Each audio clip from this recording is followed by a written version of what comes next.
नमस्कार दोस्तों, मैं doctor Pritesh Chaudhary, joint reconstruction and sports medicine specialist. आज हम बहुत ही इम्पोर्टेंट टॉपिक के ऊपर, बहुत ही कॉमन टॉपिक के ऊपर बात करने वाले हैं। शोल्डर जॉइंट डिसलोकेशन, कंधे की हड्डी को अपने सॉकेट से हट जाने का हम बात करने वाले हैं। जब भी शोल्डर जॉइंट अपने सॉकेट से अलग हो जाता है, भले ही वो आगे की साइड एंटीरियरली हो या पीछे की साइड पोस्टीरियरली हो या ऊपर की साइड सुपीरियरली हो या फिर नीचे की साइड इंफीरियरली हो, जब भी वो अपनी जगह से खसक जाता है तो इसे शोल्डर जॉइंट डिसलोकेशन कहते हैं। अब मूलतः इसके कारण क्या है? जब भी हम लोग जैसे बैठे हुए हैं, हमारे हाथ आगे की साइड स्ट्रेच है और पीछे से कोई ब्लो आउट फोर्स लगे तो शोल्डर जॉइंट आगे की साइड आ सकता है। या फिर हम लोग बस में ट्रेवल कर रहे हों, जैसे हमारी पकड़ने की पोजीशन है, पीछे या आगे से हमें ब्लो आउट हो और शोल्डर अपनी जगह से खसक जाए, तो मेनली ये रीज़न होते हैं। जब भी एबनॉर्मल पोजीशन में हमको ब्लो आउट लगता है तो शोल्डर जॉइंट खसक जाता है। वो स्पोर्ट्स इंजरी में भी हो सकता है, ट्रॉमा में भी हो सकता है, गिरने के कारण भी हो सकता है। ये सब रीज़न से हो जाता है। अब जब भी हमारा ये जो बॉल है शोल्डर जॉइंट का, ये सॉकेट से हमेशा एक लेब्रम की सहायता से अटैच रहता है। ये लेब्रम इसको अपनी जगह से बाहर निकलने से रोकता है। जब भी ये ब्लो आउट होता है, ये लेब्रम फट जाता है और कंधा अपनी जगह से बाहर निकल आता है। तो इस लेब्रम के फटने को अलग अलग लीजन्स होते हैं लेब्रम के, जैसे बैंकार्ट लीजन होता है, स्लेप टीयर होता है और दूसरे भी लीजन्स होते हैं। उसके कारण ये बार बार बाहर आता है। अब इंसिडेंस की बात करें, shoulder joint dislocation mainly recurrent dislocation जब भी होता है वो कम उम्र की एज में, कम उम्र के पेशेंट्स में ज़्यादा होता है। जैसे कि जिनकी उम्र कम है, जैसे 14 साल 20 साल की एज वाले पेशेंट्स में शोल्डर जॉइंट डिसलोकेशन ज़्यादा उम्र के पेशेंट्स की तुलना में ज़्यादा होता है। जैसे कम उम्र में मैंने अभी तक के जो ऑपरेट किए हैं, तकरीबन 15-16 साल के एज के पेशेंट्स को ऑपरेट किया हुआ है शोल्डर जॉइंट डिसलोकेशन के लिए, क्योंकि ये एक्टिव बंदे होते हैं और इनमें शोल्डर जॉइंट डिसलोकेशन का इंसिडेंस बहुत ज़्यादा होता है। मान के चलिए 95 से 99% की करीब होता है इन कम एज के पेशेंट्स में शोल्डर जॉइंट डिसलोकेशन।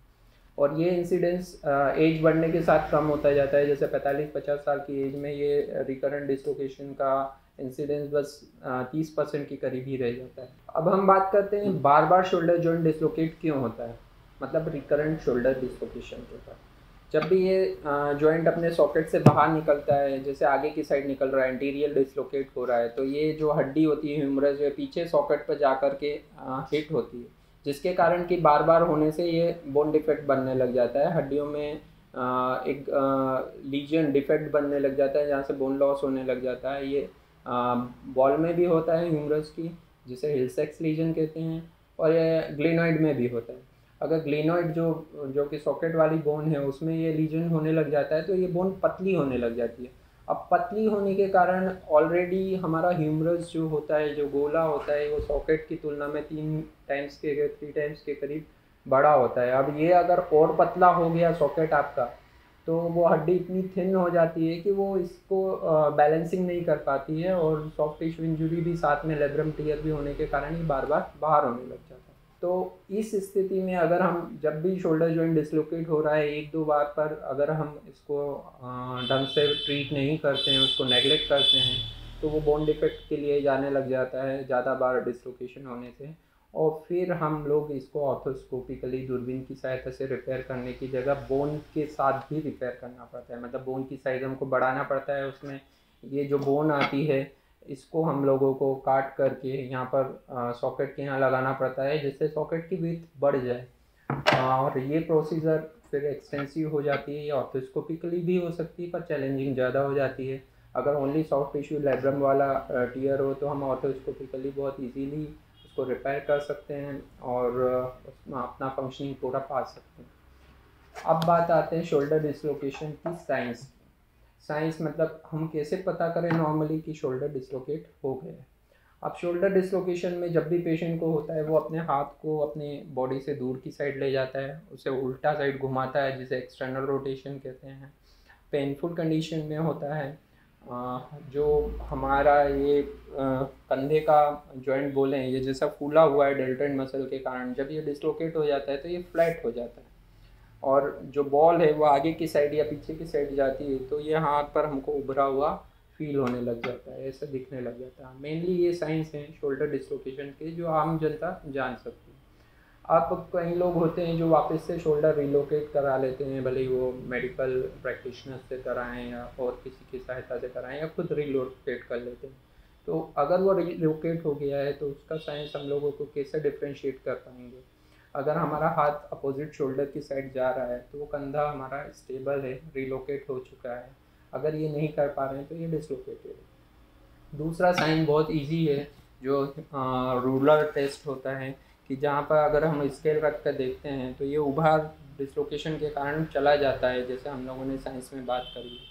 तो जो भी हमारा स्केल रहेगा वो इस एल्बो जॉइंट की बोन से टच होता हुआ जाएगा, फ्लैट हो जाएगा, ऊपर का ये एक्रोमियन और एल्बो जॉइंट की बोन्स आपस में टच करेगी। तो इस फ्लैटनिंग को अगर ऐसा टच होता है तो वो जॉइंट डिसलोकेटेड है, ऐसा बोला जा सकता है। अब हम अगर बात करें कि जॉइंट रिलोकेट कैसे करना है या इसकी क्या स्पेसिफिक है या इन्वेस्टिगेट कैसे करना है, तो फर्स्ट इन्वेस्टिगेशन में मेडिकली हम लोग एक्सरे करके देख सकते हैं, उसका एपी और एक्सिलरी व्यू करते हैं। साथ में एमआरआई के थ्रू भी हम देख सकते हैं कि शोल्डर जॉइंट डिसलोकेटेड है, इसमें सॉफ्ट टिश्यू कितना क्या फटा हुआ है। अब हम बात करते हैं शोल्डर जॉइंट के रिडक्शन की मेथड्स की। रिडक्शन मेथड्स ऐसे तो बहुत सारी हैं, अलग अलग, हिपोक्रेट्स है, ग्रेविटी असिस्टेड है, कोचर्स है। तो सबसे इजी मेथड, जब कोई भी आपके पास नहीं हो, कोई असिस्टेंस नहीं हो, कोई प्रॉपर वो नहीं हो, तो पेशेंट को एक टेबल पर प्रोन पोजीशन में उल्टा लेटा दें। उसका जो हार्ट डिसलोकेशन है, जो शोल्डर डिसलोकेटेड है, उसको नीचे की साइड लटका करके और उस पर वज़न दें, 3 किलो 4 किलो 3 किलो के करीब का वज़न दें। तो धीरे धीरे ग्रेविटी असिस्टेड फोर्स के थ्रू वो अपनी जगह पर अपने आप रिलोकेट हो जाता है। दूसरी चीज़ों की बात करें तो कोचस मेथड आती है, जिसमें हम लोग मेनली प्रैक्टिशनर इसको यूज़ करते हैं, जिसमें कि हम जॉइंट्स को ट्रैक्शन देते हैं और शोल्डर की साइड से ऊपर की साइड से काउंटर ट्रैक्शन दिया जाता है, एल्बो को और आर्म को खींचकर ट्रैक्शन दिया जाता है। धीरे धीरे इसको स्लोली एक्सटर्नल रोटेट करते हैं, फिर कुछ जो हाथ को अडक्ट करते हैं और फिर इंटरनल रोटेट करके हम लोग इसको रिड्यूस कर लेते हैं। तो मेनली ये मेथड्स हुई जिसमें हम शोल्डर जॉइंट को रिड्यूस कर लेते हैं। उसके बाद हम एक्सरेज और एमआरआई करके इसका चेक करते हैं कि कोई बोनी इंजरी तो साथ में नहीं हो या सॉफ्ट टिश्यू इंजरी किस एक्सटेंट तक है। उस हिसाब से हम पेशेंट्स को बताते हैं कि आपको फर्दर क्या करना है, उसको रेस्ट करना है या नहीं। पर हाँ, अलार्मिंग जब हो जाता है, जब सेकंड टाइम या थर्ड टाइम डिसलोकेट हो, उस टाइम पर ट्रीटमेंट कराना बहुत ज़रूरी रहता है। अगर ये रिपेयर उस टाइम नहीं हो, फिर जब बोन डिफेक्ट्स होना चालू हो जाते हैं तो फिर शोल्डर जॉइंट्स का हमको रिपेयर बहुत टफ़ हो जाता है रिकरेंट डिसलोकेशंस में, और हम लोगों को बोनी प्रोसीजर्स भी करना पड़ जाती है। तो इन सब चीज़ों का ध्यान रखना चाहिए, और हमारे जॉइंट्स को अगर हम पहले से ही प्रिकॉशंस रखें तो हम लोग बचा सकते हैं बड़ी प्रोसीजर्स से। धन्यवाद।